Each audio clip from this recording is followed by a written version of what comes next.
Welcome, ladies and gentlemen. Welcome to the Live Free Now show, bringing you the news, views, tips, and tools you can use to live a free, prosperous, and healthy life. I'm your host, John Bush, and today we got a great show lined up for you. We're going to be talking to Tom Barnett about natural law and lore stories, stories we tell ourselves too. And we're going to get into the spiritual side. A lot of folks emphasize the documents and the remedies and here's exactly what you say and do, and you'll be free. But oftentimes that doesn't serve us. The real beauty, it's kind of like the hero's two journeys. On the one hand, you have the actual steps and actions you're taking. And then on the other hand, it's who you have to become in order to really be free or live the good, fulfilled life. So we're going to get into all that and more. The program's usually live at 11 a.m. Central on Wednesday, but Tom's coming to us from down under. So we really appreciate his time. Let's go ahead and get right down to it. I'm going to go ahead and bring Mr. Tom on. How are you? Doing great. Thank you, John. Thanks for having us. Yeah. So I saw you for the first time. I learned of you at Alex Z's Confluence, which is an incredible event. I host events and go to a lot of events, and there's just so much passion in the people, and it's the people really that make that event. Like such great folks. Zach's a total badass himself. But why don't you start by introducing yourself to our audience if folks aren't familiar with you? I know you got a little backstory too about how you came to this whole natural law thing. But yeah, we'd love to know a little bit more about Mr. Tom. Sure, thanks. So my journey really began with being a little bit questioning from a young age. So I already kind of figured out that the society that we're growing up in wasn't as it seems or what we're told, or it's as great as, we're meant to make it as good slaves. So throughout my learning journey, I really started to dig into, first of all, natural health. That was my awakening, you might call that. And then from there, it was coming across remedies and how to fight the system, so to speak. And that had some fairly limited success because while a lot of it inherently is technically correct, although it still misses a lot, the biggest thing that it misses is who we really are. So as with my health journey, once I started to figure out who I was, my health started to improve rather than outsourcing to modalities and medicines and supplements and so on and so forth. And likewise, my journey through becoming more personally free in the world, that accelerated when I started to focus more on figuring out who I was as opposed to continually looking for a remedy, a way out, and trying to do it the way that I think a lot of people are sold on the idea. But in my experience, it's very limiting and also very limited. Not that it's wrong, but it's just limited because like we're the drivers. So if we jump into a Ferrari or something, we might think that that'll be great and it'll make our dreams come true. But if you don't know how to drive it, you're either not going to be able to enjoy it or you're not going to do so well once you wrap that around something immovable. So it's a similar kind of analogy to how I see people handling this world of personal freedom and sovereignty. And Confluence was awesome. That's the best festival we've been to so far. And like you said, the people make it. But just on that point, really, in my experience, that's what makes everything. It's the people. It's who you are, and it's also the people that you associate with, because we can't do it on our own. So it's pretty much been the wrap up of my journey in a nutshell. Right on. And so you were quote unquote awake during COVID, yeah? Yeah. I kind of like woke up when I was before I turned 10. So it's been a long time. All right. There, you got started early. So tell us a little bit about the experience during COVID. Maybe we could use that as a framing, because I know you guys had it pretty bad there in Australia. And I guess if you lived in the city compared out in the middle of nowhere, probably made a world of difference. But what was that experience like? And what was it like going into it, knowing about the predator class and about the freedoms that they're trying to take away and all that good stuff? Yeah, well, Look, when it first started, honestly, I was a little bit too relaxed about it because I honestly didn't think it would go as far as it did. I've seen it all before, so that's the thing. Like I've seen the swine flus, I've seen the epidemics, I've seen the name 100 different quote unquote outbreaks or threats from a germ warfare point of view. I've seen so many different false flags occur since I was a teenager. So I was already just like, well, whatever, it's another one of those. So when it actually kicked into full swing. Luckily, even though I was a bit slow to actually realize that was actually going to be happening to the degree that it did, I was calm enough to know several things. One, it's a scam because I know how the body and health works insofar as what they're trying to pass off as a narrative. And two, I know where the rights and the legalities really are. And three, I knew that it's really just a test for everybody to really step in and show who they really are, not to anybody, but to themselves. And in my opinion, to God or creator or life, or however you want to contextualize that. So what that really means is we can think that we know about health. We can think that we know about our rights and that they're inalienable and we're born with them and the government can't do this and et cetera, et cetera. But when it's there in the street and people are actually telling you under threats of violence that you cannot go here or you must put this on your face or whatever, that's when you know whether or not you actually know what you're talking about or what you think is true and meets reality, so to speak. And so that was the great hero's journey, I believe, from 2020 to 2023, roughly, in our country. And how it was for me was it was really that test. It was being able to step into who I am and to have a voice and to help others as well. Because how I came onto the scene was I made a video in 2020 called "Can You Catch a Virus?" And I made it for a few friends because I thought they were being really silly. And so I made a video to point that out. And then that got seen by tens of millions of people. And it was the first time I actually was kind of seen and heard with a message that I've been carrying for more than 10 years prior to that. So I was already a bit kind of like over it.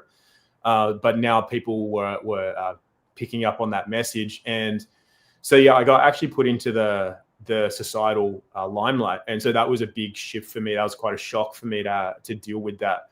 So what it taught me was, all right, I think I know this stuff, or I know internally that I know this stuff, but do I really? Because I had to really back that up. I had to step into that and into that character to be able to, just fulfill that role that had been thrust upon me.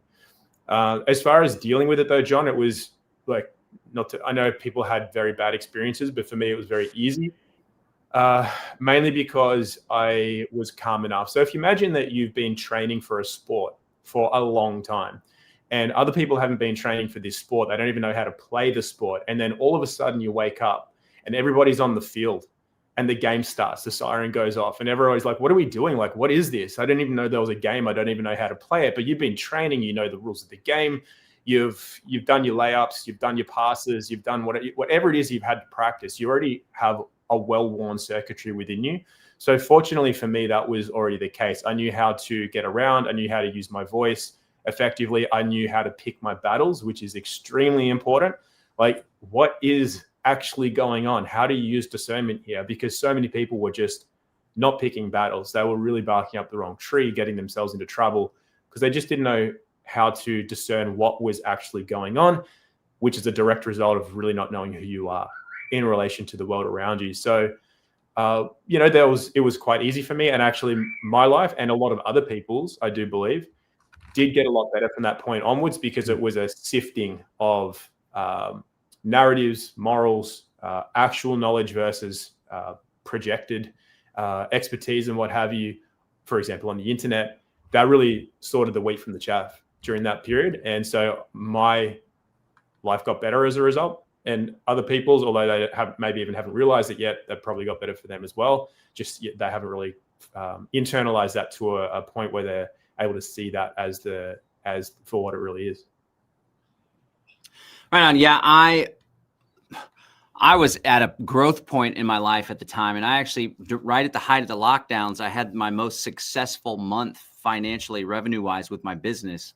Because I went out and started selling colloidal silver and was active and busy and was selling immune boosting health products online. And it really is what you make of it. Let me ask you this, and I'll give you a setup for this one. I haven't shared this publicly very much, but I'm kind of getting it's frustrating for me not to be able to share it because I'll coax it. But anyway, my wife and I separated several months ago, and it looks like we're working towards it not working. But throughout this process, I've been in this intense growth phase. I was already growing spiritually in the past. Really, I've been obsessed with self-development since like 2017, but it's accelerated in the past couple years, and it most definitely accelerated during the separation. And one thing that I kind of came to find out was, at first I thought maybe communication was a big issue. So I really dove into nonviolent communication and being more conscious and really finally understanding and being capable of being empathetic. And then I started to experience without my ego getting in the way anyway. And I'm like, okay, I got this. I fixed things, right? Only to peel back another layer of growth that was needed, right? And then I realized like, oh crap, it's just a never ending layer of growth and peeling back of layers and layers. So I want to share that to kind of set the foundation for when it comes to personal sovereignty. A lot of people in our movement, freedom, conspiracy, health freedom, they tend to have their nose in the air because they woke up. And that's like one of the first levels to recognize you've been lied to. That brings you down a rabbit hole. A lot of people woke up during COVID and life got better for them, right? But then there's this like pompous thing where it's like, we know there's a conspiracy and therefore we're better than the normies that are still asleep. When in all reality, there's so many folks in our own freedom movement that are programmed in a different way. And then we do ourselves a great disservice by thinking that we're somehow superior because we're awake, when in all reality, sometimes in that regard, people become then enslaved to fear and the new world order's around every corner and my quality of life is going to suffer because I'm going to obsessively watch conspiracy documentaries, doom scroll, and then word vomit over my family, ruin personal relationships. So can you kind of speak to that? Because you keep saying when we know ourselves, and that's a whole journey and process in and of itself, but maybe because I heard you and Zach talking about this on your podcast too, like maybe just share some of your thoughts on how our freedom movement has a tendency to kind of self-sabotage when it comes to seeking true sovereignty and personal power. You know what? It really is a self-sabotage. I like the way you put that because it's interesting. Like if we'll take a step back for a second, like a lot of people, for example, want to have a better financial life or more general freedom in their life. Like forget the New World Order and the whatever that people see as the enemy. But we have these ingrained belief systems, like we might want more money, but we associate money with greed or bad people. It's like if you have that ingrained belief system, you're not going to have more money. You'll self-sabotage because of your core belief system around things. And when people wake up, they tend to have a core belief system that they are done wrong, that they are a victim, because that's how you start to see the world. It's like, it's not fair, right? So we have unfairness, we have morally wrong, we have this can't be right, this isn't right, I know better, and et cetera, et cetera. And it's a big internal conflict because unless you can see the part that you played in it or the fact that you might have already agreed to it, which I'm sure we'll end up talking about offers and agreements, or that this is for you, like this is maybe the whole hero's journey purpose of coming to this realm in this lifetime, until you can start to contextualize concepts such as those, you're going to have an inbuilt belief system that this isn't right. So how are you going to make something right if you already believe that something isn't right? It's this conflicting thing, like I would like to be more financially free, but people who have high finances are evil and morally wrong, and it's greedy. They just don't go together. So you're going to constantly be in a state of poverty because you have a poverty mindset. And likewise, you're not going to be free because you have a non-freedom related mindset. And that afflicts a lot of people. And I get it because it's kind of scary if people wake up kind of late in the game. Like when I woke up, it was relatively benign. Like the same forces were still there. The same scams were still being pulled. People were still being loosed in the same capacity, but it just wasn't as overt. Like when I was a kid, we didn't have trannies running around trying to tell us at school that we were girls when we were boys or anything like that. Like we had a relatively innocent childhood, although, you know, it was all there, just a little bit more covert. So when people wake up in today's world or post 2020, like I get it, it's a bit of a shock to the system. But the reality is there's a couple of quotes that come to mind. One is that life doesn't give you anything that you're not capable of handling. So a lot of people didn't wake up. Generally, that's because on a soul level, they are incapable of handling the process of waking up, because life wants to support itself, wants to test you to see what it is you're willing to receive, because it wants to give you a lot. But if you're unable to maintain or contain it, it won't give it to you. It's like a little test. And some people are just unable to contain the principle of free thought or thinking for oneself. It's too scary, out of the realm of possibility, so they just won't have it. That's why you see people out there, you're like, it's right in front of your face. How can you not see it? They actually physically and energetically cannot see it and will not see it for the duration of their lifetime. And that's okay. That's how that kind of part of the program is. But for those that did wake up, even if it's scary, even if you keep seeing enemies, and even if you feel super disempowered, just know that at a fundamental base level, you can handle this. If you couldn't handle it, you wouldn't have woken up. So that's kind of where you want to start. You want to start empowering yourself with belief systems that actually support you rather than disempower you. So that's really where I think a lot of people go wrong, is they never grow out of that. They stay in a childlike state, like mummy this, daddy that. Like, this life isn't fair because mummy won't let me eat this candy. Life isn't fair because daddy won't let me go out at night and come back after like 10 p.m. or whatever it is, like these imposed disempowering belief systems. And that's what it's like. The government won't let me do this, or the TV or my Facebook said that this is going to come and take away another right. Or it's a very similar paradigm. It's a very childlike state. So when you start having inner authority, you start having a less of a need to experience external authority. So we can break all this down as well as we go, but I guess that would just set the framework for what happens when people find themselves in a place where they're constantly just looking for the next reason they're going to die. It's like a learned helplessness, we call it. And it's super important to realize that, because most of the ways that we're disempowered are a learned helplessness. They're not actually real. They are self-imposed.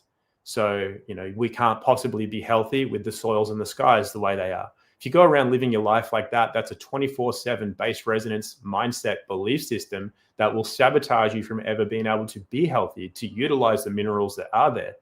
You're going to use them all up because you're stressed. You're too stressed about not having enough minerals. Therefore, the minerals you do have are going to be burnt through. It's like really, really simple self-sabotage concepts that I think a lot of people would do well to break out of.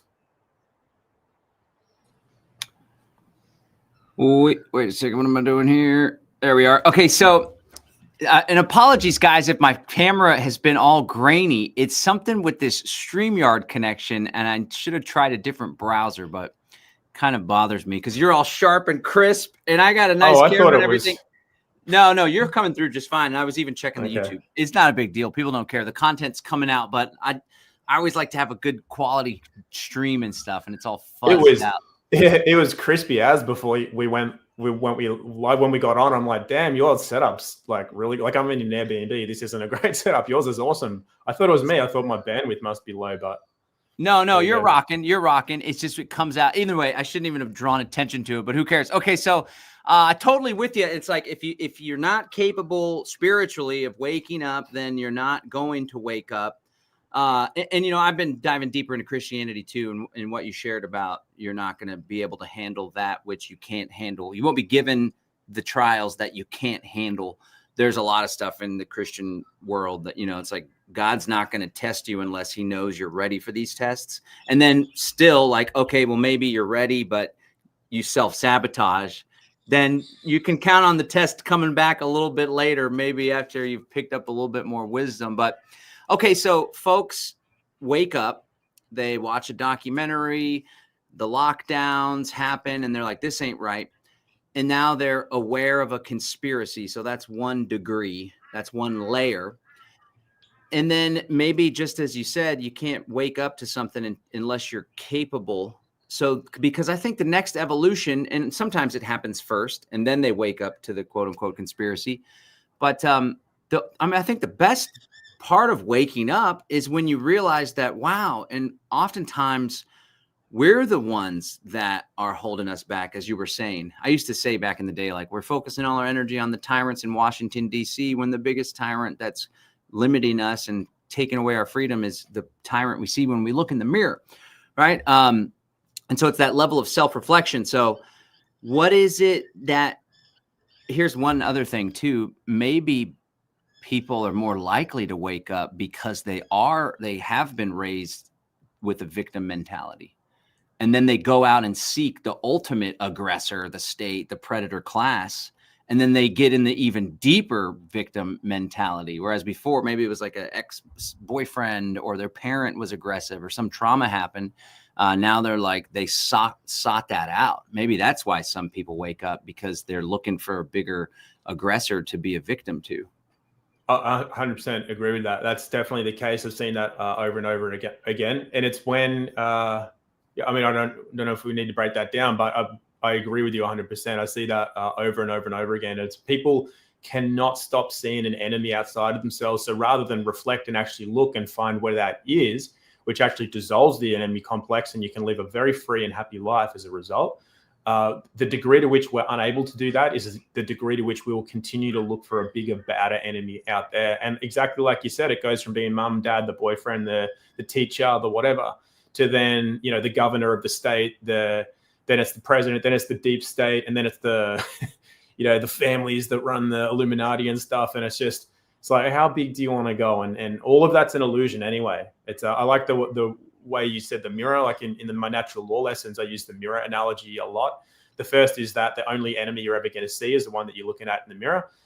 And second of all, it's learning to realize the difference between what we call private and public. And it really just separates what is life, what is God made and God given, and then what is fictional, which is what's created by government or by, which is not real. So the analogy is, if you're looking in a mirror and you think that that's you in the mirror and you agree that that's you in the mirror, it's a fundamental error, because in the mirror, it looks like you. We say it's not real. So this is the analogy. That's not real, but it is real, right? Because it appears real, looks exactly like you. So it's a real reflection. It's not really you. That reflection in the mirror has no life in it. There's no blood flowing through that. It doesn't hold any life force. So you are the originator. You're the one that's created in the image of God or the creator. That is a reflection, or a reflection of a reflection. It's not you. And people make the mistake all the time. For example, somebody will say, is this you, holding up their identification? They go, yeah, that's me. But that's an identification. It's a 3-inch piece of plastic. You're not a 3-inch piece of plastic. That's not you. That's a representation of you. It's a photograph of you. It's not you. Likewise, the reflection in the mirror. So there's a lot of these lessons that play out all through life, and they're all based in natural law principles. And when people can start getting a hold of that, they can make a lot of separation from this world in which they see all of these enemies and they think that that's the problem. They start to come back to themselves and realize, hey, maybe I'm the one that's the problem. And as soon as I can start to handle some of myself, my programs, my limiting beliefs, my traumas, and et cetera, then as you handle those, they appear less and less in front of you in the world around you. You actually start coming across people that are very helpful. Start even coming across members of the public, like police officers or council workers or state officials that are helpful towards you. You're like, what? They're trying to help you with something? They're trying to lower my rates on my taxes? They're trying to not give, it's like that starts to happen. And it gets to a point where all you're surrounded by is what people think that they want, which is, trees and meadows and animals and other families and people are just living a happy life. But it doesn't come through fighting off a government. It comes through creating that from the inner state. You're creating that already. Like, that is your inner world. That's your inner world. So that reality, which is a projection or an expression of that, that's what you end up seeing and finding yourself in. Fighting doesn't get you there. It's like a paradoxical relationship. Yeah, that which you resist persists. When you said it's a reflection of a reflection, after you said we're made in the image of the creator, were you implying that we, the actual flesh and blood person, man, is a reflection of God? Is that what you were going for? Because that's what I got. Well, there's a lot of different ways to look at that. So us and who we really are, our true self, is like made in the image of God. This is only my opinion. I'm not like a religious scholar or anything like that. But what we do is we buy into illusions all the time. Like, we're almost constantly cut off. Most people are almost constantly cut off from their creator, from God. They don't have that remembering. So like, we fell from the apple or the tree and whatever, all the religious stories, however you want to contextualize those. And so when we did that and we fell into this worldly world, we kind of cut off from that. And our journey is to remember. So if you're a member of the club of God, for example, you're a member, you never have to remember. It's the fact that we've forgotten. We fell from the tree. We fell from grace. So therefore, we're still created in that image, but we act out of deception. So we create identities to trick ourselves and trick others in the world to be who we're actually not. And then we follow that, like people live out their life in the mirror, so to speak. So although at a base fundamental level, we are created in the image of the Creator, we've created so many layers of deception around that to protect ourselves from invisible enemies, where if we just remembered who we are, we're already protected by the light of our Creator. And I know that like other people are definitely on that journey. It's not like everybody's forgotten, but generally speaking, I'm just talking in generalities, a lot of people, even though they start to think that they are themselves, they're still not whole yet. So they're still, it's still kind of like a reflection of a reflection there. And then they get into deeper parts of that, which is then projecting all these false images of themselves to the world through the internet, and even just to themselves, like their own limiting beliefs, like I'm not worthy of stuff. It's like, of course you are. If God made you, life put you here, you're worthy of life and protection and love and abundance and all the other things. But so our limiting beliefs are reflections. They're like projections that are not true. They're not true in and of themselves. We're making them. We're making a false reality into our quote unquote reality. Meaning like remember. Reality is again not like the real thing. It's not the original thing. It's a do-over. Right on. Let me ask you this. Okay, so there's a period, I'm still in this period where I'm like seeking out radical responsibility.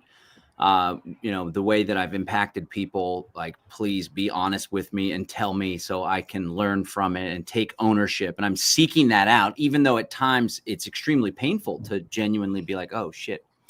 Like, I finally understood the concept of sin recently when someone communicated something to me about how I treated someone.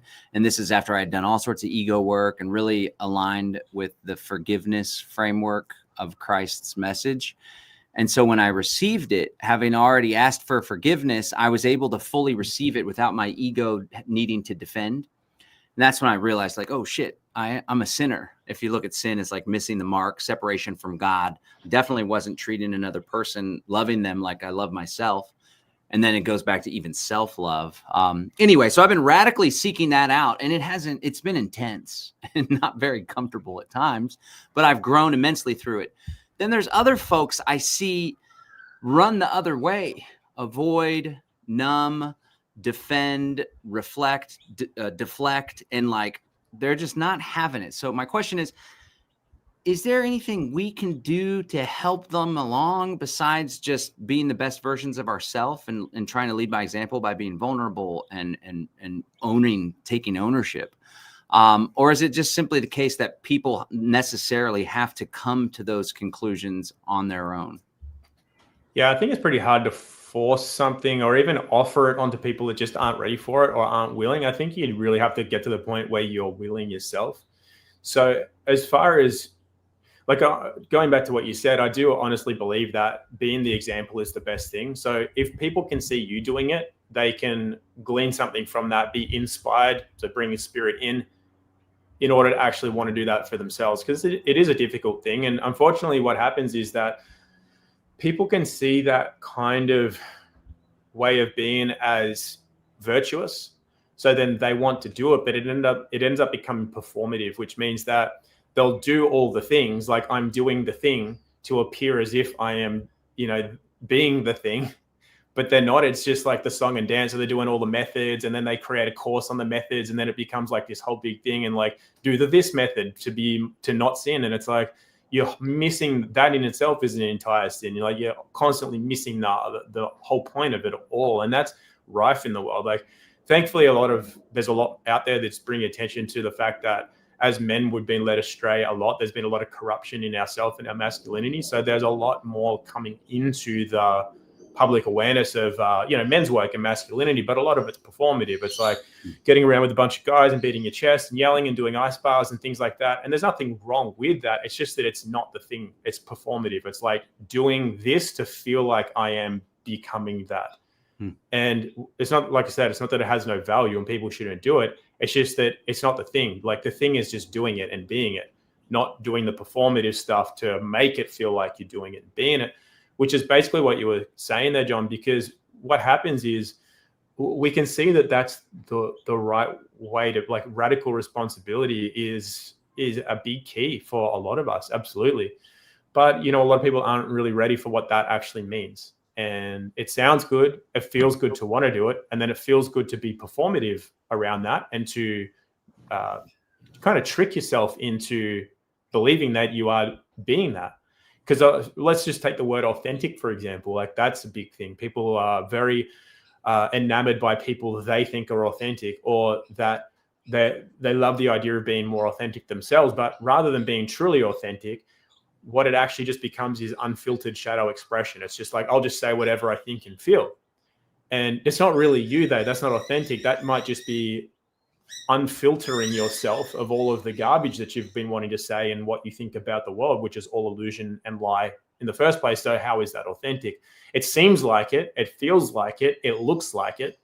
You can argue that it is, but at the end of the day, it's not the same thing. So how do people get there? Or I don't think we're meant to, it's like trying to get somebody to see, what the world is, for example, to quote unquote wake them up. I do think it has to come from an internal switch that just happens of their own, but it'll happen faster if no one's trying to convince them, but they can just see they're around other people who are a bit past where they are.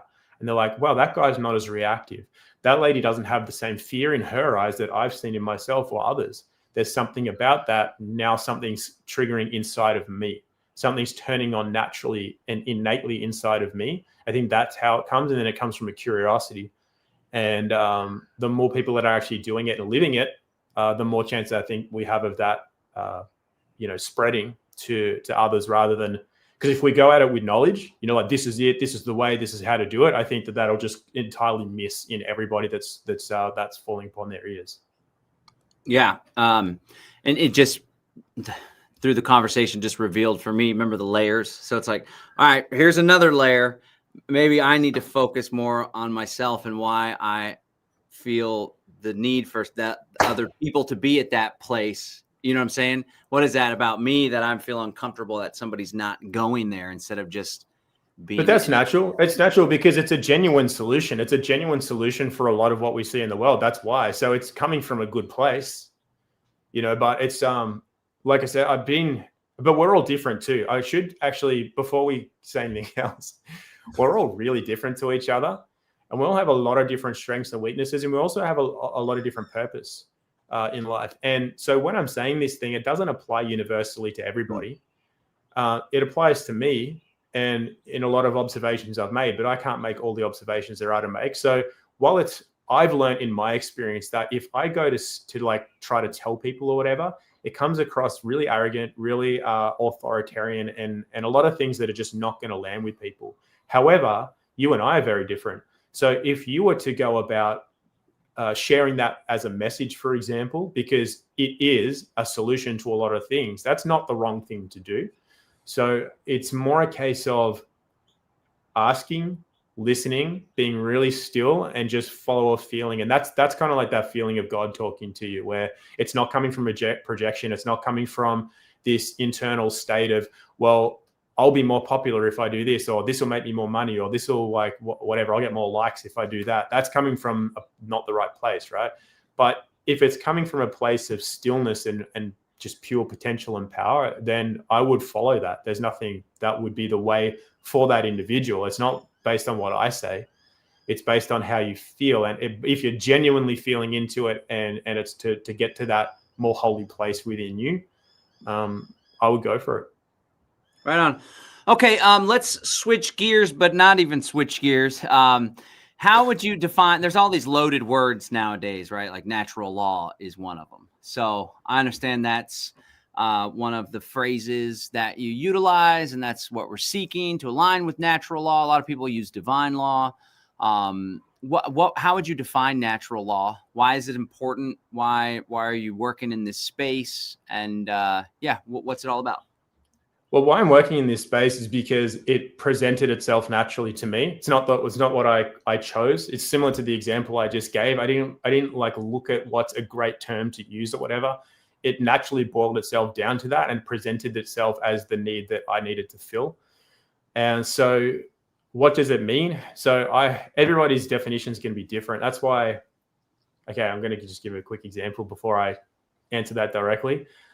My profession before I landed in film and photography, before I landed in what I'm doing now, was a holistic health practitioner. So I would help people who had chronic health conditions, injuries, whatever it is that's going on, which generally meant that they'd tried a whole bunch of different modalities, a whole bunch of different supplements and medicines and ways to try to heal themselves, which hadn't worked, which means that we're looking at their physicality, psychology, their emotional state, how their mind is connected to various things, and then their spirituality. And in some way, shape, or form, one of those bodies, physical, mental, emotional, spiritual, astral, etheric bodies, has an injury of some kind, and it's making its way into the physical. So taking a pill for that or doing like whatever modality is not going to help that. And what I noticed was it's kind of like, if you look at it on a hierarchical structure, like a holistic health practitioner would be higher up the hierarchy than like a doctor who just looks at an allopathic approach, or a chiropractor, a physiotherapist, a naturopath, because they do one thing. And it's like, well, they don't look at these other elements. So therefore the holistic health practitioner was kind of like the elite, if you want to look at it that way. So it's not, this is just an analogy. It's not actually how it is. But so what I noticed then is that people were just being like, yeah, well, I'm a holistic plumber. Yeah, I'm a holistic health facilitator. Like, it just started to become this thing that people attached an elitist label to what they're doing, which then fundamentally misses the point again entirely and waters down the whole thing. And I ended up getting a bit, this is a fundamental error in natural law. I kind of got the shits with it, and I was like, oh, well, if this is what people are going to do with it and what they think it is, like, I'm out. So I bounced, which was the wrong thing to do. But it's really similar to what you see in the world of natural law or divine law. It sounds good, seems like it'd be the right thing to say or the right way to label stuff. So like, yeah, I've got like natural law toilet cleaner coming out. You know, I got a divine law course in making more money in bonds trading. It's just people are just kind of like doing that with natural law. So for me, natural law is nothing that is mine. First and foremost. So the way I define it based on my observations of life is this. You have law. It's always the running joke with Americans. Australians say law and law the same. L-A-W, L-O-R-E. So I have to spell them out. So L-O-R-E, law, is story. And that's, in my opinion, that's God's story. That's the creation of life. It's a narrative. There's only one true authority, and that's God. As soon as you don't serve God, you can only serve one master, and you start serving other narratives, you're immediately disconnected. You can't serve two masters. You can only serve one. So it's a test for us to be humble enough to realize that there's only one authority in life. So when we forget, we're not insourcing anymore, we're outsourcing to all this other crap. So fundamentally, it's the story, it's the narrative, and there's only one true narrative. The rest is deception. Following from that is the LAW law, and that's the law of cause and effect. So if I punch my fist into a wall because I'm angry, it's likely I will injure and hurt my hand. That's cause and effect. If I stay up to life and dishonor nature's laws, I'll be tired. My health will start to decline and my faculties will decline, and so on and so forth. They're just really basic laws of life, cause and effect. So when you marry the law, which then creates the authorities and the narratives, because authority comes from the word author, so who's authoring the narratives, and then your cause and effect, you have your natural laws. And so that's the only way that I describe them. And how I break down the lessons that I share is all they come from those two fundamental aspects. So that's how you get offers, leading to how you handle an offer, leading to an agreement, no matter what an agreement is formed. So that's how you can reduce victim consciousness. I've agreed one way or another, so it's time for me to figure it out, like level up my standing, level up the authority, like what's really going on. You start to remove illusions, start to come back into being whole, meaning holy, and so on and so forth. So you'll find that particular way of looking at it through Christianity, heaps of other religions. through the Tao Te Ching, through spiritual texts like the Vedas, you'll find that same narrative play out everywhere. So it's not mine, same as the hero's journey, that'll play out everywhere. It's not mine. All I've done is I've observed what's happened, and I've observed my own errors in life and what led me to severe states of dis-ease. And then I've observed how other people have lived their lives. And so I've learned a lot through succeeding in different ways. And I've learned a lot through the complete opposite and having a lot of harm come to myself, which once I realized I was causing, then that's where I was out of alignment. So that's how I've learned this. And that's how I teach it. I don't make it anything more magical than that. I know other people do. And then they associate it with like legal processes and stuff, which I don't believe I think those are governed by natural law principles. But in my opinion, that's not natural law. That's just like a way to try to figure something out that's not necessarily you or your creation. Does that make sense at all? Yeah, no, it's like a first principles thing, and it's a lot of people don't add the story element, and it's really the story that gives things their power. Whether it's a story we tell ourselves that gives us power, or a story we tell ourselves that gives other people or the government or the police officer power. It's the story that makes a world of difference, and it's our thoughts that really. There's just so much power in word. The book of John's like, in the beginning was the word, right? And the word was God. The word was with God. The word was God. Our language is so powerful, especially that internal language that we tell ourselves. Okay. All right. Well, with the framework, do you want to get into this whole offer thing you shared before we went live, that you've been working through this, even going even deeper? So that was something that just completely blew me away, this framework of how we respond to offers. And most people look at it in a legal or financial context, but in reality, everything is an offer, and we get to choose how we respond. And when we align with that story, that we have the power to choose how we respond, it really is empowering in so many ways. So yeah, if you want to just take the floor and riff on that, I think the audience would love to hear that. Sure. Yeah. Well, so, I mean, your introduction to that was perfect. You do see this play out everywhere, in commerce, especially offers and agreements. There's different ways we can handle it. But before I go into that, I'll just make this note that when you brought that up, the examples that you gave, it's relative to your standing. So the offers are always relative to standing. And what does it mean? What do I mean by standing? It's where you naturally stand in the hierarchy of life under the creator. So, for example, you can think that you're anything you want. This is where there's a paradox and a lot of subtleties to like your internal language and your internal word and story, because it is extremely powerful, but it also can be extremely illusory. So I can sit here and think all I like about how to take on police and magistrates and what I would do if, like 20 cannibals came over the hill, and I'm like, I'll just do this or I'll just do that. And it's without the requisite action and training and sacrifice in order to be able to handle yourself, because you have standing relative to that offer.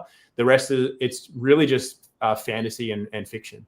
So it's really important to kind of come from that, which is something that I'm delving more deeply into my lessons that I run these days, which is looking at the standing, which is relative to the offer. So the same, a lot of us are given the same offer. Like, look at digital ID. That's hot on people's lips at the moment, is digital ID. Now, technically it's the same offer, but it's not the same offer to everybody. And the reason it's not the same offer to everybody is because we all occupy different standings. And I can say this just with confidence. It's not, I hope it doesn't come across as arrogant, but that offer to me it's like a non-offer. It's not really something I'm there to entertain. I don't even have to handle it the same way other people do, because I've done the requisite prior work to get myself to a stage where I have a standing relative to that offer, which means that if I have to handle it in any way, shape, or form, it'll be a relatively benign handling. Whereas for somebody else, it's going to require a lot more work to handle the same offer, to form the same, or it'll never be the same, it'll be relative to them, an agreement based on their standing. So how I will contextualize that for people is, I've been using this analogy recently, is my current role is in a teaching capacity. I teach principles of natural law as a profession. I get paid for that. Other people are teachers, but they teach like trigonometry in the state school system. So as a teacher of one kind and then a teacher of another kind, when this kind of generic offer of digital ID lands on our desks, my standing is already way different to that of a trigonometry teacher in the state public schooling system.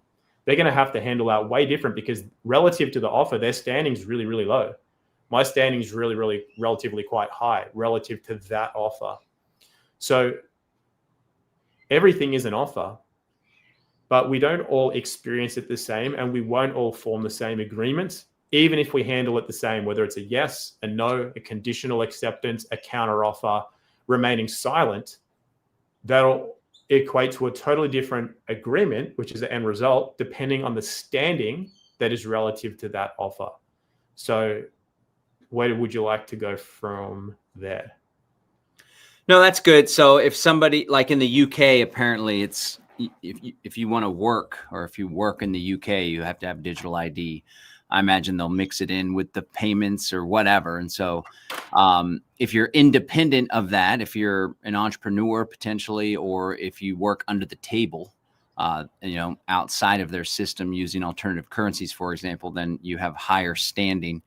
And I appreciate that. And it is different for every person. And I always try to be conscious of that when I'm teaching strategies in crypto and alternative currencies, because there's a lot of folks that are knee deep in the system.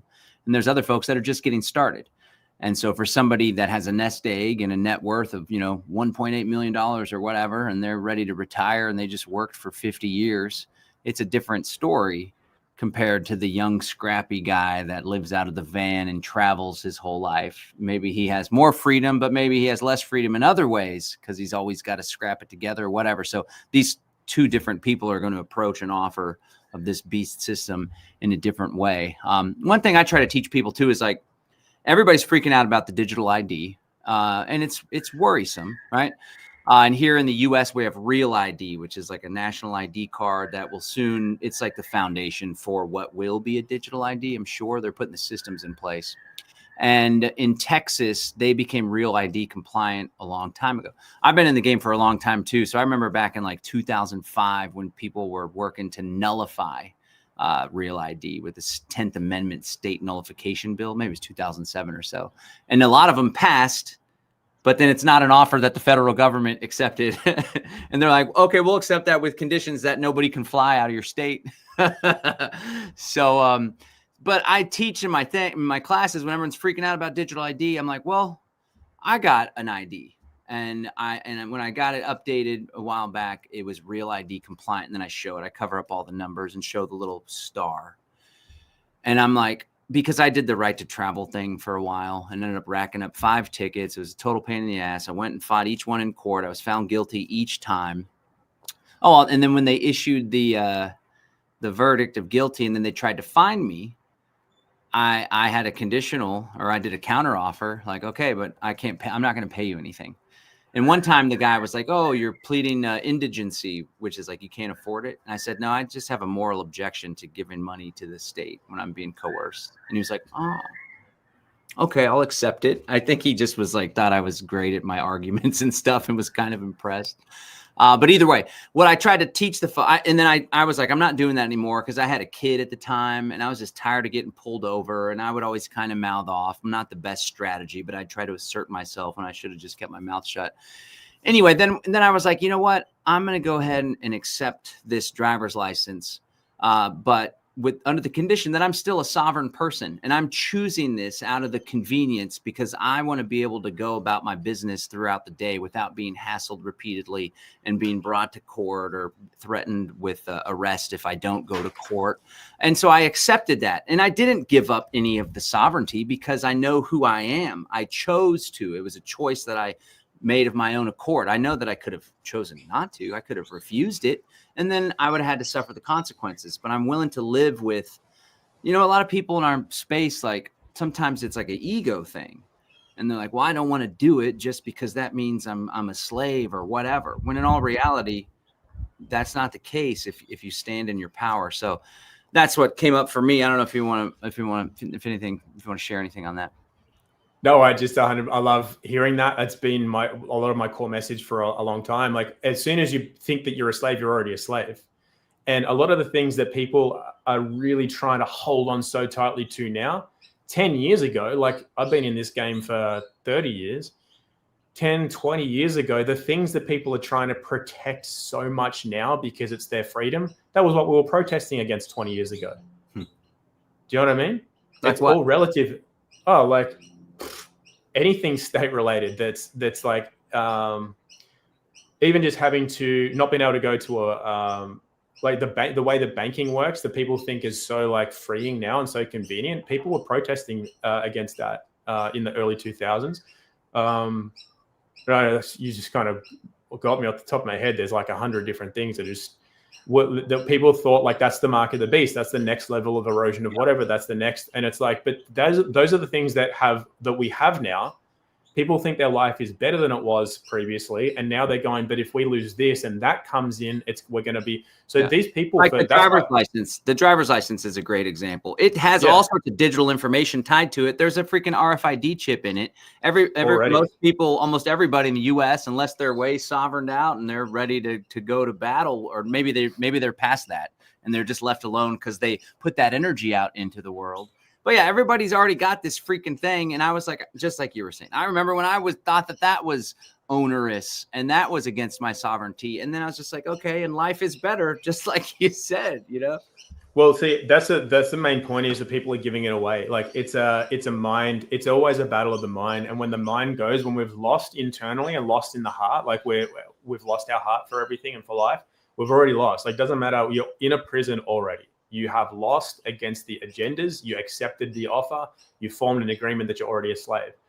So it's really, really important not to do that. It's why I got out of the freedom, quote unquote, sovereignty movement after so many years, because those people who I started with, they are all burnt out. They're all still angry. None of them are creating anything. They're all just like angry.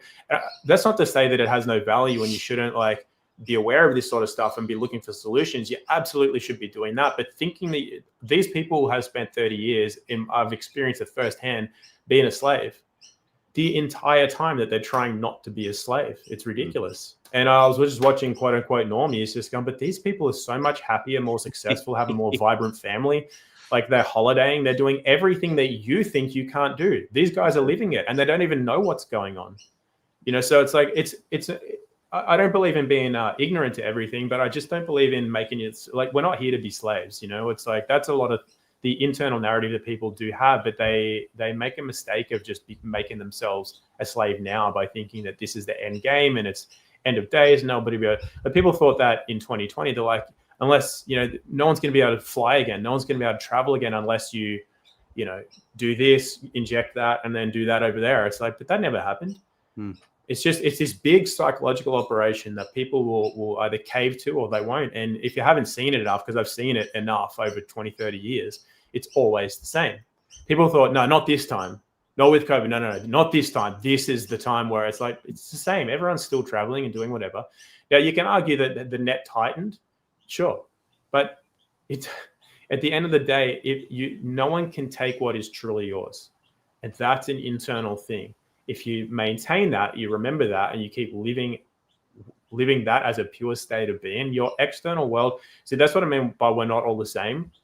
I will fully acknowledge that some people in life are going to be constricted into that net of a digital ID. They won't be able to go places or have a bank account or whatever without their social credit score tied to their digital ID, tied to their digital currency and all of that. That is absolutely true. I'm not pretending that that's not the case. What I'm saying is, that's not me, and that doesn't have to be you.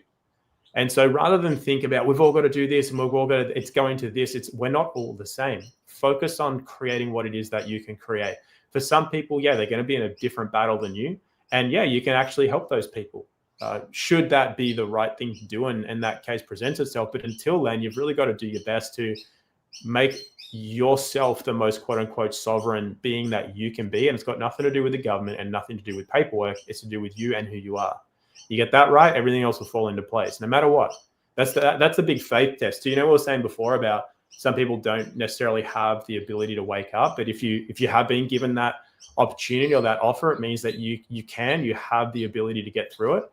It's the same thing, but everyone always wants to know the answer before they get started on something. It's like, yeah, well, I will quit my job and start a business as long as I know that at least 50K will come in the first year, or as long as I know that I'll have customers. As long as, like, that's not how life works. How life works is that you make a decision, and to decide, I did a podcast the other day explaining this, to decide means to sever or cut. It's cutting two options in half, and you're really dedicating to one. And what that means is you're showing that you have faith and trust. Therefore, life shows up in turn. But while you're sitting back and you refuse to take the first step, it's always going to seem insurmountable. So it's like it's always going to show up. It's your test to see, do you have enough faith? Do you have enough trust? Do you believe in yourself? Do you believe in enough of a higher power to get you through? And if you do, you'll find, like a lot of people did throughout the early 2020s, life got better as a result, even if they thought they were never going to work again, never going to be able to travel again, or never whatever again. Those that had faith, life is better as a result. Even if they went through perceived hardship, like a loss of work or a change of location or a relationship fell apart, life is better now as a result. Like, at least look at the past and know that the way, that's always going to be the way. That's like, that is a natural cause and effect law. Yeah, my good friend Derek Bros said something that always stuck with me. It was so powerful. He was like, even in Russia or the Soviet Union, when there's like a gulag down the street on the corner of town, families would still get together and celebrate birthdays, knowing that maybe their uncle was in the gulag or something like that. They still took the time to enjoy what's going on in life, because that's really what it's all about. And I appreciate what you said about watching the normies.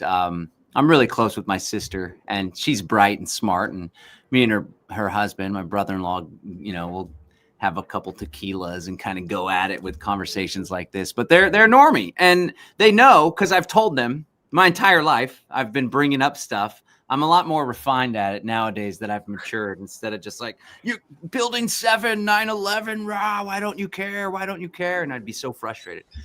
But it's like, they don't care, because they're just so busy taking their kids to baseball games and like really showing up for my family. My mom was dealing with the health thing. I'm in the neighboring rural town, but my sister just goes to every appointment. Today, she went to an appointment with my mom, and I'm like, wow, we're so blessed that my family, she got it from my mom. They just show up all the time. They don't have time to stress about the New World Order. Frankly, they don't care. They're living their best life in this nice home, and they're both successful, and they're people of faith. And so I'm totally with you. And it's like, how you're even more enslaved when you're freaked out about it and you see the New World Order behind every blade of grass, when in all reality, especially if you live out in a rural area, there's no interaction with the government, really barely at all. I mean, yeah, we pay the sales tax when we buy something, but we also drive the road and on the roads, and sometimes the roads are pretty well kept up. So I guess we could be grateful for that too. But just real quick on that, this comes up a lot, so I think I should just mention it. People get so disempowered with things like taxes, registrations for your vehicles and whatever, and it's like, I get it, because I've been there, and I was like you. I refused to register my car at a certain point. I drove around I had number plates that I printed off of eBay. I laminated my own driver's license. I sent in notices to the State Department and like, screw you guys, I'm out. Like, not doing this. I'm not going to be part of this. But I ended up in the same position as you. I actually won a lot of what I went into for court and things like that, and even conversations with police. You were saying because of the energy that you had, right, and the confidence you had in the process. Yeah. That, but also just because I wanted to, it was from what I believe to be a moral standing, not from a fighting of something. So the reason that I ended up more into what I do now, I pay registration for my car. I have a driver's license, which I'm happy to pay for, is that I realized a couple of things. I used to have these, like, we're the only species that pays to be on this earth, like rent or taxes or whatever. And it's like, we're also the only species that created an economy in which we can make as much as we can provide value for. So I kind of gave it like this, because I was doing nothing. Like, I was that angry with the system that I was not producing anything. So I was angry. I was telling everyone what was wrong, but I wasn't producing anything of value. So I wasn't making any money. And so everything was about regression. And while a lot of my ethos may be technically correct about the system and whatever, At the end of the day, this system's been in here way before, like it's been in here a long, long time. The monetary system, taxation systems, and whatever. Is it corrupt? Sure. Is there a lot of, evil in it and that? Yeah, absolutely. But at the same time, we can alchemize it for good when we actually play the game under the rules of natural law and the rules of the game. And we can actually do a lot of good with it. So like being able to use the road to get from my place to your place to do something regenerative and helpful for the community and for the earth, like why would I not pay a road registration to be able to do that? What am I going to do? Make my own road instead? That's it doesn't make any sense. Same with taxes. Like I definitely recommend looking into how to minimize taxes and things, especially if the government's trying to take half of your earnings. Like that's yours. It's your sweat equity. It belongs to you.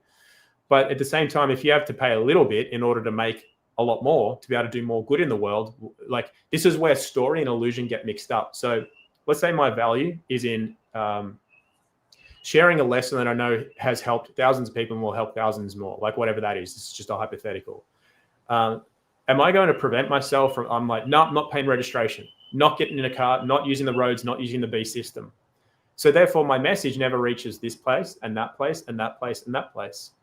So I'm the one determining right and wrong. I'm the one judging everything, and that's not my place. And I'm the one regressing and becoming not who I am. My gift and my service to God or service to the world, I am preventing that from happening. Likewise, imagine paying 50% taxes.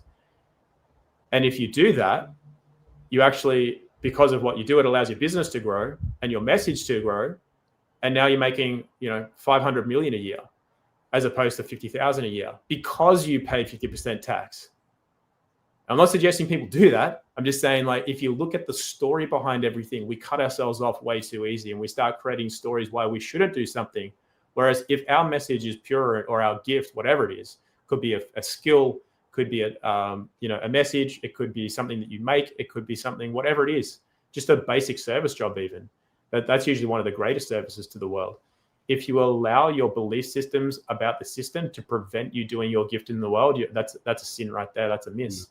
So I've learned that a lot by being that angry anarchist guy who refused to do everything. I ended up really sick and ended up with nothing of value to give to the world. And that's why I was poor on every level, monetarily, spiritually, mentally, emotionally, physically poor, because of my attitude towards it. And as soon as I reframed it, not that I support the system or I believe in the system and the government and all that, totally not the case. But what I do now is I look at ways that I can actually best serve my role here in life, which is part of my character, which is part of the story. And that might involve paying some taxes. That might involve whatever. Even if that meant, honestly, not that I will, but if that meant getting a digital ID and whatever, and not getting a digital ID meant that I couldn't perform my gift or role in the world, I would get the digital ID. Mm-hmm. Yeah, that came up practically. Everyone I did a webinar, how to escape the 4 horsemen of technocracy: digital ID, social credit scores, CBDCs, and vaccine carbon passport. And everybody's chest beating in the comments, and I totally get it, right? And I definitely don't want a digital ID. I don't intend to get a digital ID. I don't plan to get one. But I imagine a significant portion of even this movement is going to acquiesce at some point as they keep squeezing and squeezing. We're a little bit over 7. Are you able to keep going a little bit longer? Yeah, I want to be respectful of your time. Okay, cool. Because we got a lot of folks that are still watching. Maybe we'll go another 10 or 15 minutes. If that's cool. Oh, good. Yeah. Okay. And so, I always point out that, like, when it comes to CBDCs, so I have a home with a mortgage and a good deal of equity built up in the home. And people are like, well, what about when CBDCs are required for the mortgage, John? What are you going to do? They're going to take your house. And so what I teach, because I have a firm understanding of the CBDCs and the rails and stuff, and it's like, in all reality, on the surface, there's not going to be much difference originally. It's just the payments underneath the rails are going to be different. They're going to be more efficient. They're going to be digital. They're going to be centralized. Here in the States, it's going to be stable coins more than likely. And so I'm going to continue to service my mortgage because I have equity in the home and I like my place. Even if it's a CBDC, that's an offer that I would accept. But the moment that I reject the offer is whenever using that CBDC system now comes with strings and you got to take a shot or whatever. So I know my line in the sand preemptively. And by virtue of it being a CBDC system, that's not a line, because I already know that we have a digital, centralized, surveillable system, and people don't even see that. Same thing with the driver's license. You got a driver's license. You got a passport. If you flew into the Eurozone, you took biometric face pictures. You very well took biometric face pictures when you got your driver's license updated.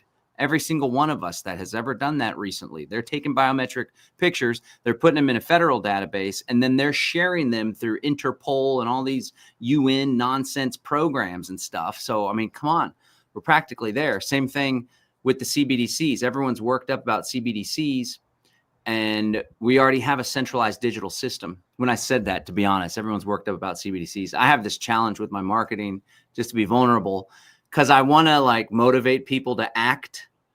And I know that fear is a powerful motivator. So we'll deliberately play it up like this is the system that's being erected. But worry not, because we're building another system over here. But sometimes people need that little kick in the rear end to start building, because a lot of people are just observing. A lot of people that are watching this right now are observing. People that even buy courses, they just buy the course because they feel like they're doing something. Then they don't implement what's being taught. So it's this balance of, I want to play some fear up to motivate action, but I also don't want you to feel disempowered. And I hope you'll dive deeper with me, because the work that we're really doing together, like you're saying, is remembering who you are. You already are free. You already have all the power to create a life of your dreams. And here, I'll ask you this too, unless there's other things you want to share on what came up while I was sharing that. But it's like, one thing I noticed too is like there's different competing interests always. Alex Hormozy teaches this. I'm not sure if you're familiar with him. Everybody is nowadays. Mm-hmm. Yep. But he's like, everything's trade-offs. So it's like, you launch this new product, you could have launched that one. You go on this vacation and you're going to have a great time, but you're going to lose money, right? So it's all trade-offs. And so oh shit, I lost my train of thought. I never lose my train of thought. It's been a while. Maybe it's from the 1 hour. Trade-offs. Damn. Oh, yeah. Here we go. I got it. The trade-offs. Oftentimes people put freedom way up here, and then they feel yucky that they're not consistent, or they go get the digital ID, or they renew the driver's license and it's real ID. But there's other trade-offs. There's other values that are higher. Like, to be honest, I had my kids in a charter school last year, and I don't even care, because that's what was best for them.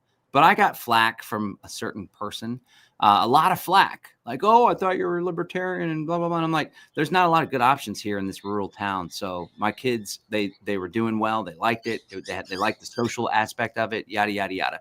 My desire to show up for my kids superseded my desire to be a consistent libertarian and homeschool. I tried to homeschool too. They didn't want to be homeschooled by their dad. It was a disaster.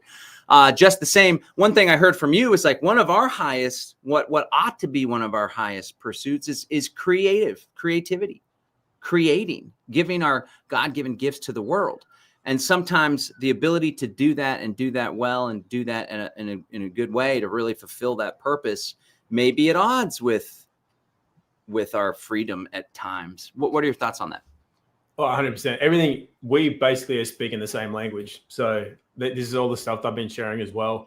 What I would like people to realize, though, is when I say something like, if I had to, in order to be who I'm meant to be, not projecting who I'm supposed to be, not letting life subtly, shift maybe what I'm supposed to be doing. Like, you get an identity around something like, oh, I'm a natural law teacher, so therefore so life might be shifting me in a different direction. So I would listen to that.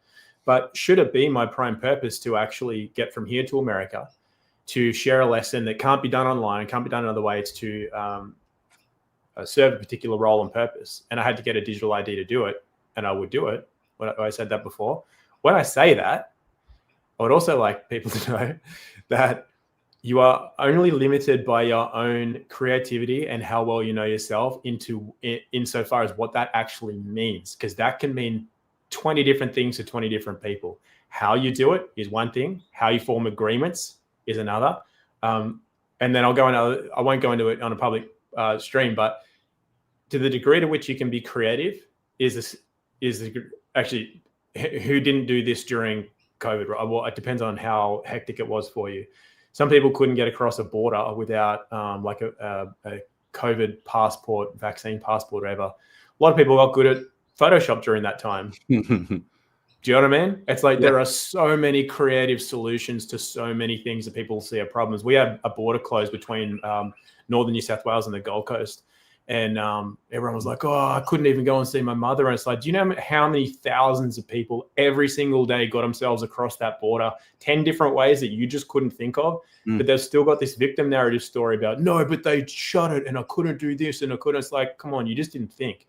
You weren't in your joy enough to be free enough to actually think straight and be creative. So you're lost. You formed the agreement. You created the prison for yourself because everyone went across that border.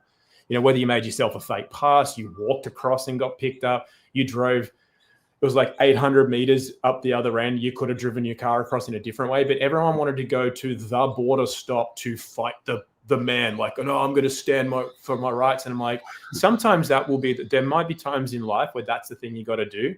That wasn't it.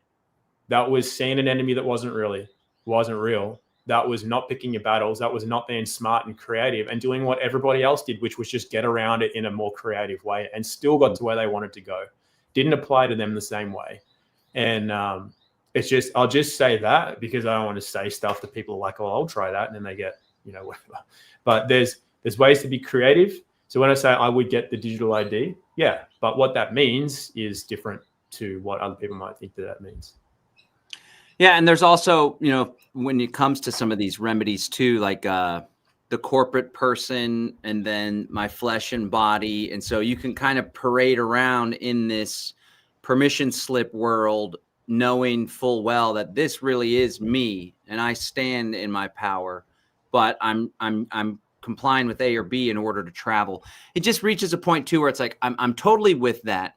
And just like with the driver's license, I complied with the driver's license and it felt yucky originally, but now I'm like, I don't care. I've never been more free in my life. And I love it. I love life and I love my kids and I love being unencumbered as I drive around, even though I got all my registration up to date. My tags actually might be expired, but nobody really checks those anyway. But the thing with that though, John, is that first of all, if you're going into this fresh, how you handle that contract determines the final outcome in the agreement. It's way different depending on how you handle it, how you sign, how you don't sign, what you agree to, what you don't agree to. And then even if that's not the case, if you actually understand how contracts and agreements work, and at a later date, something pertinent comes up that really seems like it's a big deal. If you understand how contracts and agreements work, you can nullify that in the moment, form a new agreement and go, like, everything's an offer. And when you learn how to handle offers in an empowered way, you don't get hung up on these sorts of things, because when you know how to handle the trickery, you're never gonna be this disempowered slave that has like locked themselves into a box. Mm-hmm. And like I said before, it starts with the mind, but then as you learn more about things and your skills improve, you don't even worry about things like that, because even if you sign for a new thing, it doesn't mean what you think it means. Even from a basic, can I just give a really basic energetic principle for this? Like people, for example, you're in your joy because you're just going to see your kids. Who cares about the driver's license? It doesn't mean anything. We established before, you're not your reflection, you're not your driver's license. So likewise, even if a machine takes biometrics, by cameras, fingerprints, whatever, that's not you. It's not your soul essence. It still belongs to you and God. Like no one can capture that. Like it's not, people think like just by thinking your essence is being taken, you've already lost. Like it doesn't go that way. You give it away. That's the principle of natural law. Nothing can be taken from you, but you as an offer can be tricked to lose faith, fall into fear, and lose trust in life. And therefore you become part of the deception and you give it away. You give it away. It's never taken from you. And so my wife, Summer, she's very sensitive. She's just a very sensitive being. Very intuitive, and she would always get headaches going through airport scanners because she's sensitive to the EMFs and things as well. But as soon as me and her went through a few exercises together where you remember who you are and you're standing in relation to a machine and an offer and all that, she's just learned how to maintain her own energy in relation to we traveled recently, America and Europe. We would have gone through, I don't know how many, 40 or more, 50, never gets a headache ever. She's always get a headache going through one machine. Yeah, so it's like these principles are really important for people to learn. And then from an empowered place, learning, knowledge and skills based on contracts, offers, and agreements, and how it works, and how you maintain your sense of self, first of all, from an inner place, but then from a way that you actually handle the world of commerce around you. It starts to become a lot more fair than you think. Yeah, I love that. That's good stuff. Speaking of tricks, when it comes to the scanners here in the U.S., a clever trick. Every time I go travel, I tore a rotator cuff a while back. And when they ask you to go to the scanner, you say, well, I can't go through the scanner because I can't raise my hands above my head. I tore my rotator cuff. And they bring you through the metal detector every time. And then all they do is swab your hands, no pat down or anything. It's just one of those little tricks. But yeah, we do that too. We do that too. But it's just to let people know, like, there's nothing out there that can truly harm you unless you give yourself away. There's always, within any offer is also the remedy. That's like a natural law as well. So there are always, if you read up on things, for example, about what you're told. Like, we've been through airports where we've made people just shit themselves because they're trying to tell you that the airport policy is what you have to do. And it's like, no, but the federal law says this. So you're trying to tell me that you override federal laws? That sounds like something you could be indicted for. That sounds like you could go to jail for that. And they're like, yeah, they change their tune pretty quick and let you do what they just told you that you cannot do. Love it. Yeah, it's like they only win when you give up your power, when you step into just a total state of fear. That's where they really have the power, and that's really what they want people to do. I'm going to read this quote here, and then there's one more thing to go over, and then we can wrap. This is a great quote. I don't know if you've heard it before, but it really is in alignment with what your philosophy is. Let me pull it up and see if I can make it go full screen here. So you should still be able to see it. Yeah. It's Robert Heinlein. It's from the book, The Moon is a Harsh Mistress. I am free no matter what rules surround me. If I find them tolerable, I tolerate them. If I find them too obnoxious, I break them. I am free because I know that I alone am morally responsible for everything I do. That one always resonates with me quite a bit. What are your thoughts on that one there? Yeah, that's like natural law in a nutshell. That's like a lot of the message that people like us are sharing now, which is, I think, very, very helpful, especially for the world they're in. I love that quote. Right on. Okay, Jesus Priestess was asking if you could clarify once more. Just hit the different, because I did an email earlier and it was like, this framework has been super powerful. And I shared how, diving deeper into Christianity, I get a lot of pushback, not a lot of pushback, but some people push back on St. Paul.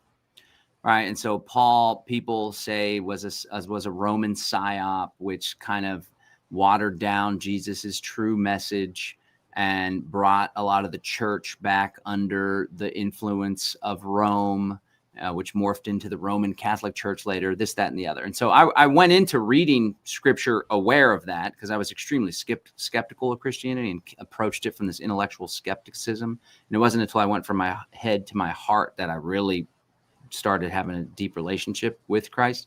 But I accept that maybe that is true. Or actually, I accept what I learned in the Paul's gospel with the condition that maybe there is a conspiracy there, but there's still so much value that I've gained from it. So that's one of the examples that I've used this framework. But can you just hit that framework again? And you added a few. You said counter offer. So what is it now? It's 5: accept, reject, ignore, conditional acceptance, counter offer.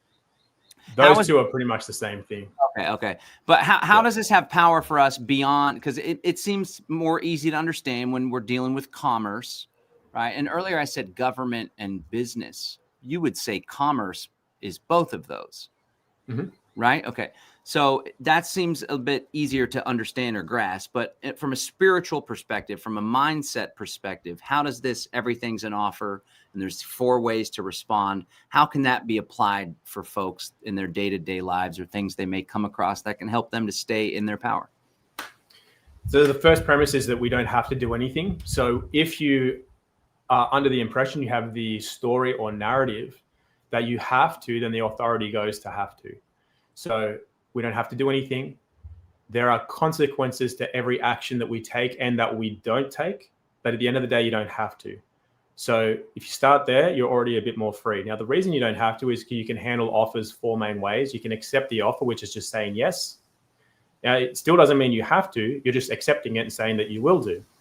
You can say no and reject the offer, in which case there can be consequences to that. But at the end of the day, you don't have to, so you've said no. The next way is your conditional acceptance, which is saying yes, but on the conditions that you state. So those are terms and conditions. Like any contract has terms and conditions that makes it conditional. And that's also a negotiation or a counter offer. So yeah, I'm happy to do that for you, John, as long as it meets these criteria or you do this for me in return. That's saying yes upon the conditions. That's a negotiation or a counter offer. Then the fourth way, which is generally not recommended unless you are very aware of your standing in relation to the offer, which is what we went through before, is to remain silent. So silence is acquiescence, and it's actually taken as your agreement only if you have nothing to say in relation to an offer that you have a relative standing to that means that you should really be handling this. An example of an offer that you don't need to handle would be like some, leftist woke group coming at you and just go, you need to explain yourself, John. You need to explain why you think that everything's an offer and you don't have to, cut this off and dye your hair blue. You need to explain yourself, John. Like, you clearly don't have to explain yourself. That's an offer coming from something that is well below your standing. Okay. But if it's an offer to do something like, hey, look, unless you want to handle this letter that says that if you don't respond to this or do A, B, and C for us, we're going to come and take the deed to your house, or we're going to bulldoze your barn or something, which isn't up to regulations. You would want to handle that, because if you remain silent, you're saying that you have nothing to say, which means that you agree to the offer and the terms and conditions of having your barn bulldozed or something to that effect. Now, does that mean that they have the right to bulldoze? No. So that's why you need to make your standing relative to the offer known, which then nullifies the offer. And you would do that with either a flat no, if you have the standing to support that. But if your standing has not been already established in relation to the offer, you will need to handle it with a conditional acceptance and say, yeah, look, as long as that meets the lawful criteria, the morality criteria, that my livelihood can be affected like that, you have the authority to do that, give me the source of that authority, et cetera, and you rattle off a bunch of different terms and conditions that if they can't meet or provide, then their offer is now below a standing that you have now established relative to the offer, which means that doesn't occur, or there are high penalties for them doing so, or there are high penalties for continuing to offer and not withdrawing that offer because it's solicitation, et cetera, et cetera, et cetera. So it's those four main ways: yes, no, conditional, which means also counteroffer or negotiation, and silence, which is only recommended if, so silence is really powerful, but only when you have a standing relative to the offer, which is what we went through earlier. And when you learn to handle offers in those ways, then you can say, oh, that's not just if the government sends me a letter to do such and such. That's this voice in the back of my head that's like, you're not good enough to do that. If you tried that, you would fail. Or no, you can't possibly, break some kind of spell that's been on you or your family or your lineage for generations. Like that, it's the same thing. Yes, no, counteroffer, negotiation, conditional acceptance, or remain silent. And you notice the things that you remain silent on in that respect, you don't have a standing relative to that internal offer. You actually need to use your word. You need to establish a standing. You need to reaffirm. You need to reauthor your own personal story so that the authority shifts on an internal basis.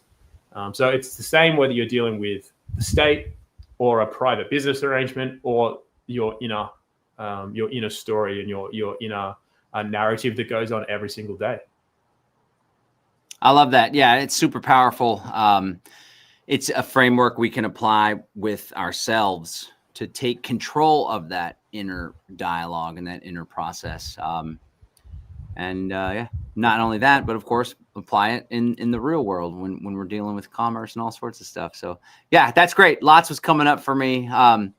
And I was just thinking, like, we have this solar system. It costs like 50 grand. It's a really sweet solar system, but we have this high interest rate. And then the company declared bankruptcy. Apparently they sent us a letter, and I didn't have the time or anything, or maybe that's an offer I'm accepting that I didn't have the time, because all we have is time, right? I didn't make it a priority, I should say. And that would have been my chance. I didn't reply. And then I could have been like, well, then you need to show me why I'm still required to pay, why I'm still obligated to pay you, because I didn't have a contract with this new thing or whatever. I could still do that, of course, but yeah, it's good. And then all those thoughts, the more mindful we are, the more we can actually catch ourselves and reject offers, or maybe accept it. We always focus on overcoming limiting beliefs, but we should also focus on, let's play up those beautiful positive thoughts that come up into our head and make that the norm, which oftentimes Absolutely. It's not for folks, but it doesn't have to be that way. Yeah, create it that way. You know, like look for things that are going to be offered to you that support you and that you can say yes to. Because like when we learn about this, it's kind of almost like a shield or an armor, and everyone's like, yeah, I'll just block everything out. And so yeah, you're not going to find a lot of good, because offers are never bad in my opinion. They're to help you break through a limiting part of your being or your psyche. As in they'll appear negative, but it's to help you overcome an inner hurdle, or they're just straight out a blessing. So definitely be expecting offers in the form of blessings, because we're all equal before and under the law, and we have this available to us at all times. It's just us that cut ourselves off. And generally, the more awake people become, the more they're kind of not expecting blessings anymore. They're expecting the worst, that they have to defend themselves against this tyrannical system and world that we live in. And it's like, I get that that's real, but that's like the reflection in the mirror. It's a real reflection, but it's not real. It seems real, appears real reflection. By every definition of the word real, it's real, but it's not the real thing. And neither is most people's experience of the world. It doesn't apply to everybody equally. So just change your story and work on, internalizing some of these aspects of natural law, because they can really serve you very well. And then, just start expecting better things and see what happens. Let's go. Yeah, and I think it's part of the PSYOP to get people all freaked out about the boogeyman. But before we let you go, this has been fantastic. I've enjoyed it immensely. Let us know how people can stay in touch with you. Your website's thehumblekingdom.com. I think people can sign up for like an email newsletter or get some free material. Yep, just go onto the free resources up there and just pop your name and email in, and then you're on the list. I've been sending out, when you click on it, you already get a couple of videos to watch. And then periodically I've been sending out emails to help people learn more about what I post on social media, because it's generally quite bite-sized on social media, but I'll expand on it for people on the mailing list. And just anytime there's something I think relevant to the world that might need a bit of explanation, I'll send out an email. I don't send out regular emails, just things that I think people could be helped with. That's my Instagram, which is kind of my main social media channel. I also have Facebook and Telegram, which you can find through the Instagram. And we have the Beginner's Guide to Natural Law course available on there as well. And that's constantly growing and expanding. Everything that is going to be a future addition or improvement to the course is all included for participants and students of the course. So once you actually purchase it, you get every update and improvement and addition to the course as it grows. Cool. Yeah, man. I like your style. I like your flow. I've gotten immense value just from one talk at Confluence and then hanging out here during this thing. So I'm gonna sign up for the email newsletter and dive deeper into your world. I follow you on Instagram too. Lots of great content there too. So hey, I really appreciate you spending some time with us and taking the extra time, doing an extra half hour here. It was really informative and empowering. So thank you so much. Definitely appreciate it too. Thank you. All right. Take care, Tom. Cool. There you have it, ladies and gentlemen. Wow, that was great. Really deep, different way to look at this whole natural law thing. Everybody always gets lost in paperwork and filing and this, that, and the other. But the real freedom lies in knowing who we are, as Tom likes to say. All right, guys, until next time, stay free out there. This is John Bush signing out.